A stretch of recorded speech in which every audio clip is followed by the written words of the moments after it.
Betul.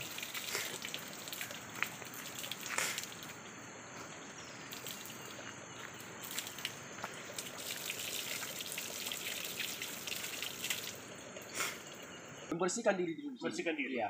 Bahkan orang tua dulu itu dia harus katanya beli air. Beli air di Beli sini. air di sini. Dengan catatan dia kasih masuk uang, Iya. atau istilah dulu benggo atau ringgit. Benggo atau ringgit. Iya, dikasih masuk di tempatnya baru bisa mandi. Baru bisa Ya. mandi. Kalau dipakai karena dia kalau puasa orang tua dulu Iya. ini tidak bisa puasa tanpa dengan mandi dulu. Tanpa dengan Ya, mandi dulu. ya, membersihkan dulu baru mandi baru bisa puasa.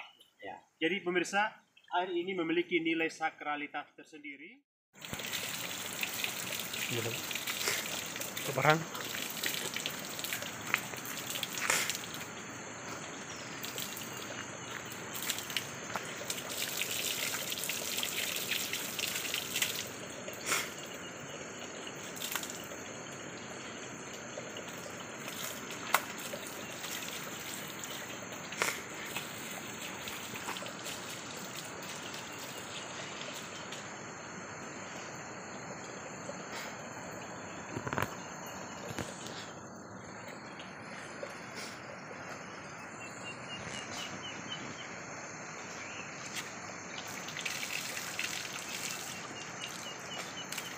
Assalamualaikum warahmatullahi wabarakatuh.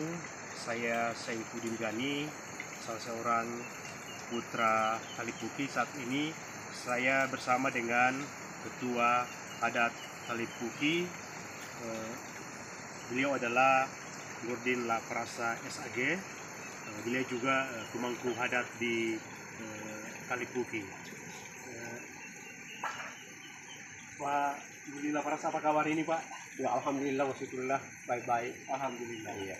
Pak, ini cerita-cerita tentang air ini sangat dikenal secara luas oleh masyarakat, khususnya kita di Talipuki, bahkan di luar Kelurahan Talipuki, Kecamatan Mambi, Kabupaten Mamasa, Sulawesi Barat. Kalau air ini apa namanya ini, Pak Guru? Air ini namanya apa? Ini namanya apa namanya itu? Uhuai selama. Uhuai selama. Ini istilahnya uhuai selama. Artinya uhuai selama yang orang selama yang pertama-tama sehingga bisa ada air ini. Wah.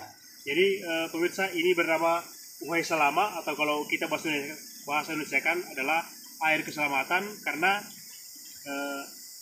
menjadi tempat berwudu pertama kali orang yang datang di Kelurahan Talipuki. Siapa namanya itu yang kesini? Yang pertama-tama datang di sini adalah namanya Santaryanja, Nenek Santaryanja, yang kurang lebih pada abad ke-5. Abad ke-5. Kurang lebih abad ke-5. Beliau itu siapa? Apakah dia membawa misi keselamatan di sini atau seperti apa? Dia membawa ajaran Islam yang betul langsung dari Arab Saudi. Dari Arab Saudi. Ya. Sehingga ada di ini karena pertama dia datang di sini, dia ingin membangun musalla atau masjid, ya, atau langgar. Kalau sudah dulu langgar. Ya langgar. Tapi pada zaman itu karena masih hutan, ya, tidak ada air. Sehingga itu adalah alam keputusan Allah Subhanahu Wa Taala. Dia menancapkan dia punya tongkat sehingga muncul air, sehingga inilah airnya, sehingga dikatakan itu asal itu, sehingga dikatakan air selamat. Air selamat atau air penyelamat. Air penyelamat dalam bahasa Pitulur Salu di sini disebut sebagai uhuai selamat. Ya. Pak Nurdin, konon kabarnya air ini tidak pernah kering meskipun di musim kering. Itu benar adanya? Ya, benar sekali. Ini air ini pada musim kemarau tidak pernah kering. Tidak pernah kering. Ya. Karena memang air ini sangat dibanggakan orang di sini. Karena memang orang-orang dulu ini kalau dia mau puasa dia mandi dulu. Dia mandi di sini dulu. Dia mandi dulu sini dulu, membersihkan diri dulu. Bersihkan diri. Ya. Bahkan orang tua dulu itu dia harus katanya beli air. Beli air di sini. Dengan catatan dia kasih masuk uang, atau istilah dulu benggo atau ringgit. Benggo atau ringgit. Ya, dikasih masuk di tempatnya baru bisa mandi. mandi. Kalau dipakai karena dia kalau puasa orang tua dulu ini tidak bisa puasa tanpa dengan mandi dulu. Ya, membersihkan dulu baru mandi baru bisa puasa. Ya. Jadi pemirsa, air ini memiliki nilai sakralitas tersendiri atau disucikan, karena tadi itu tempat berwudu pertama kali Kiai Santaryanja, dan kemudian oleh masyarakat di sekitar sini menghargai apa yang dilakukan oleh Kiai Santaryanja, dan ketika akan memasuki ibadah Ramadan ke sini dulu untuk salat pertama kalinya. Pak Nurdin selaku Bapak sebagai ketua adat di Talipuki, berarti air ini selain tadi itu riwayatnya seperti itu, apakah ini juga digunakan oleh masyarakat sehari-hari seperti untuk diminum, untuk mencuci, atau untuk mandi di era sekarang? Iya. Alhamdulillah wasyukurillah, ini air sangat membantu masyarakat di sini karena ini selain sebagai air selama, juga sebagai sumber air minum keluarga di sini. Iya. Bisa juga tempat mencuci. Mencuci juga. Iya, karena ini air terkenal di dalam wilayah Pitu Gunung Ya, Pitu dalam arti dalam wilayah Kecamatan Mambi atau Kabupaten Mamasa. Iya. Karena di sini juga pertama berwudu ini Kiai Santri Anjay ini, karena tempat di sini Panompa di sini adalah tempat membangunnya masjid yang pertama di wilayah Pitu Gunung pertama-tama sekali dibangun ini. Karena pembangunan masjid atau langgar pada zaman itu melalui proses yang terlalu lama. Ya, jadi kita ini sangat orang tua dulu kita ini sangat melalui pengorbanan yang begitu banyak sehingga bisa dibangun di langgar atau masjid. Karena Pitu Nasalu itu semua dikasih dulu pengorbanan seperti misalnya ini tiap hadat, karena 7 hadat, mulai Tabulahang, Arale, Bambang, Ente Bulahang, Matanga, Tabang. Nah, dikasih dulu barang sertifikat misalnya ini baru bisa didirikan karena dianggap pada zaman itu masih dilarang karena langka sekali. Karena masuknya ajaran agama baru ini dianggap sebuah sesuatu yang baru. Iya, jadi ketika masuk maka dia harus melalui proses adat dengan setiap kerjaan, setiap hadat diberikan satu imbalan ritual kerbau. Iya. Pak Nurdin, Bapak selaku ketua adat di sini, misalnya kalau ada yang ingin ke sini untuk melihat air ini, berarti mungkin mereka harus bertemu Bapak dulu untuk mengetahui informasi dulu ya. Saya lihatnya begitu. Iya. Saya kira begitu. Tapi kebanyakan masyarakat kalau ada yang tidak sempat ketemu bisa aja langsung. Ya, tapi kalau ingin penjelasan yang lebih rinci, silakan ketemu dengan saya supaya bisa kita berikan penjelasan.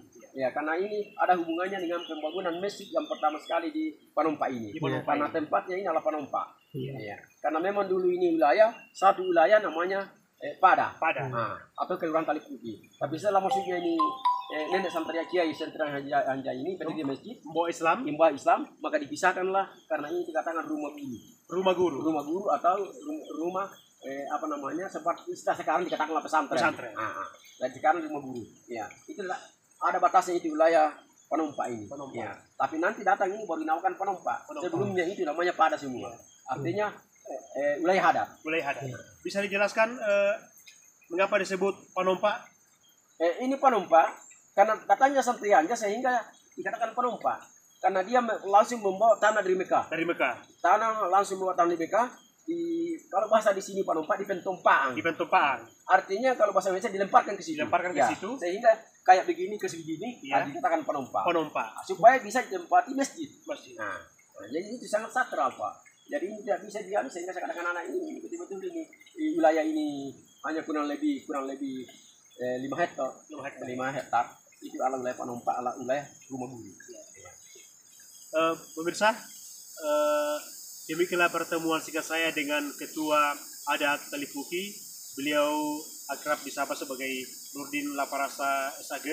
Beliau adalah seperti saya katakan tadi Ketua Adat Talipuki dan Uhai Salama atau air keselamatan ini berada di Panompa, sebuah daerah yang tidak jauh dari rumah beliau. Terakhir, apa pesan-pesan Bapak untuk generasi muda agar mengetahui ini?